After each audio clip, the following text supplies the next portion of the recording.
C'est qu'on est toujours en train de masquer son véritable soi sous une multitude de visages, un faux sourire, une fausse colère quelquefois. Et à la fin, je pense que dans ce jeu de visages, on a tendance à s'oublier totalement réellement qui on est. Toi-même, tu te pièges dans tes propres masques. Je pense que si c'était vraiment toi, les gens te prendraient pour un fou. Parce qu'il y a trop de conditionnement, il y a trop de chaînes, on s'en rend même plus compte. Et donc celui qui est vraiment libre, tu le prendras pour un fou. Parce que tu ne comprendras pas qu'il soit enchaîné aux mêmes chaînes. Ou à d'autres chaînes. Tu ne comprendras pas ces chaînes. En fait. Tu dis, mais lui, comment ça se fait que lui, il réagit comme ça, moi je réagis pas comme ça? Parce qu'on est comme ça, tout le temps. Mais on s'en rend même plus compte.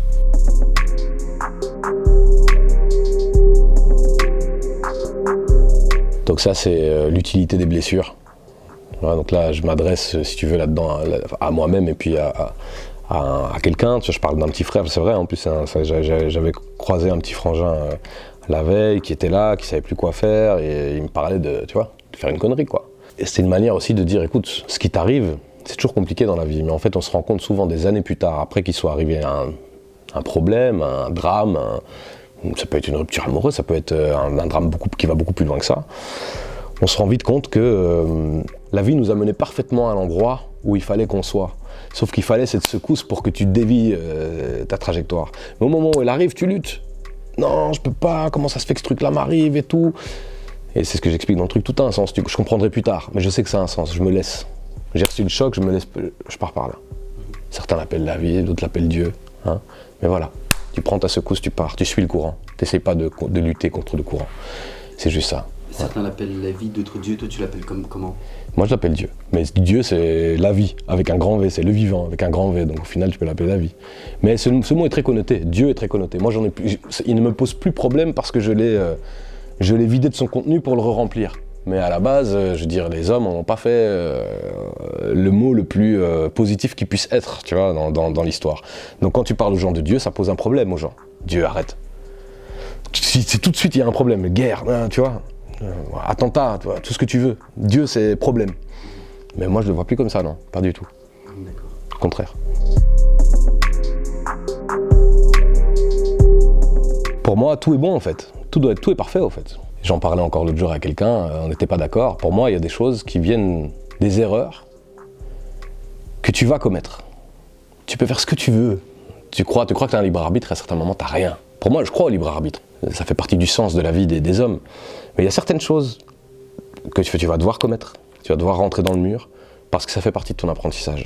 Et il y a des choses qui tombent à un moment, tu es trop faible à un point, parce qu'évidemment, chacun a ses épreuves qui lui correspondent à lui, tu vois, ils vont lui permettre en fait de renforcer une fissure dans son bouclier ou une fissure dans son armure, tu vois.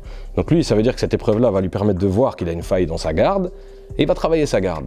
Sauf que la plupart des gens, ils prennent, et puis ils continuent, tu vois, et ils comprennent pas qu'ils doivent changer la garde, tu vois, entre guillemets, même si c'est pas toujours de la défense ou des coups, hein, tu vois, mais le principe, c'est la confiance. Et c'est ce qui est le plus difficile à faire, en fait, hein, le fameux abandon, tu t'abandonnes à la vie, hein, voilà, tu fais confiance.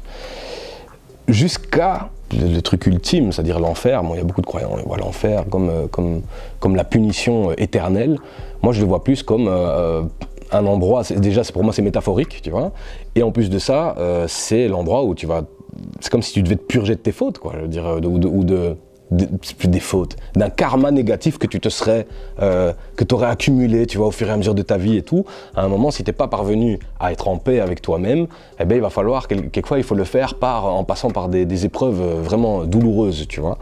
Et c'est ce que j'appelle le feu, tu vois. Et à ce moment-là, ben, si t'as confiance, tu vas dans le feu avec le sourire parce que tu sais que derrière, tu seras pacifié, tu vois, mais il faut accepter d'aller dans le feu avec le sourire.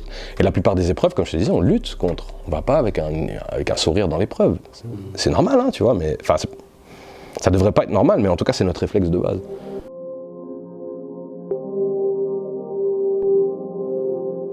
Quand je parviens à aimer réellement un être cher, que j'estime me révéler le visage qui est le plus fidèle à ce que je suis au plus profond de moi.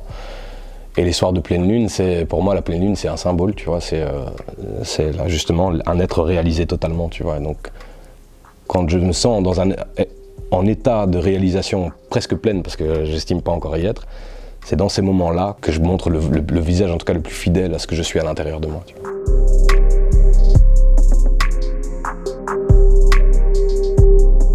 Quand tu t'es habitué au problème et que tu as encaissé, quelquefois tu as peur d'être heureux, tu vois.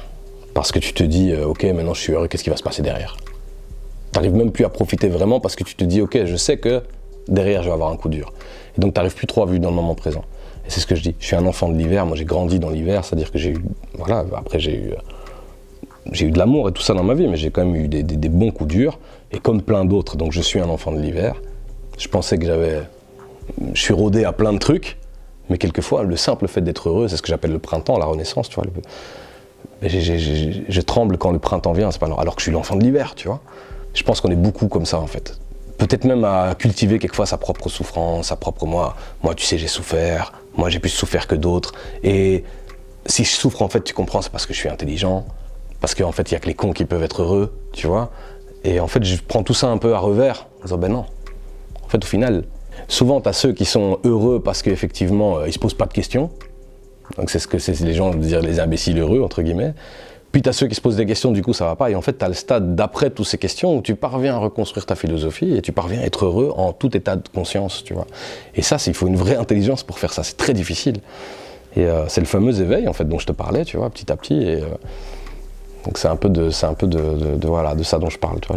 Moi, je suis encore dans l'état où je tremble quand j'arrive pas à profiter, à goûter pleinement la vie parce que je suis parasité encore par mes propres émotions, mais tu vois, mon amour de l'hiver, quoi.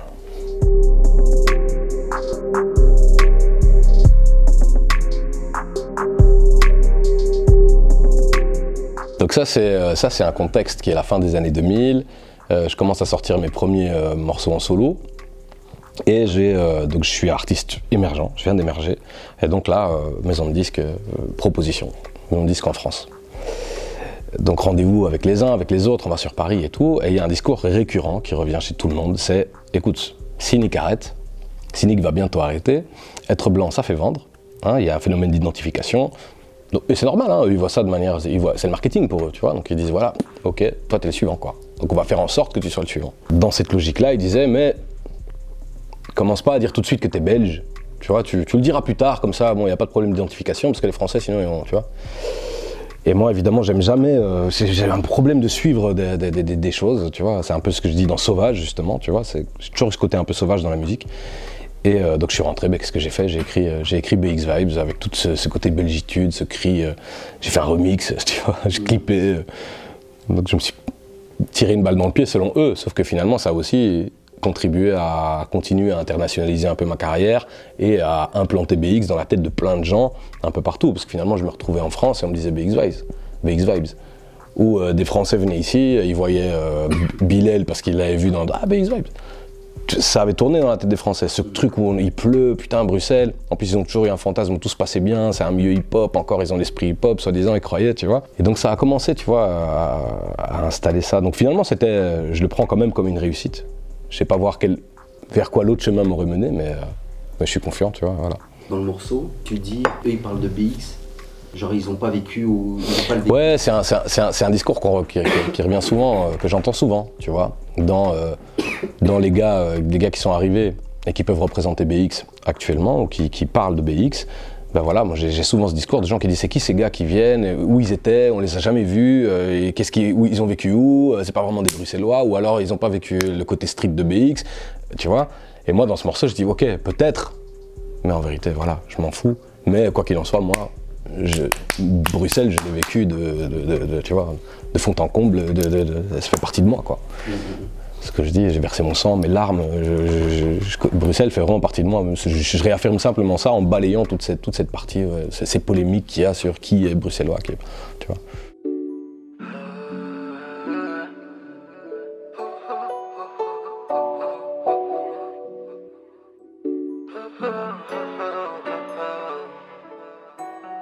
On a dansé le blues, dansé le blues.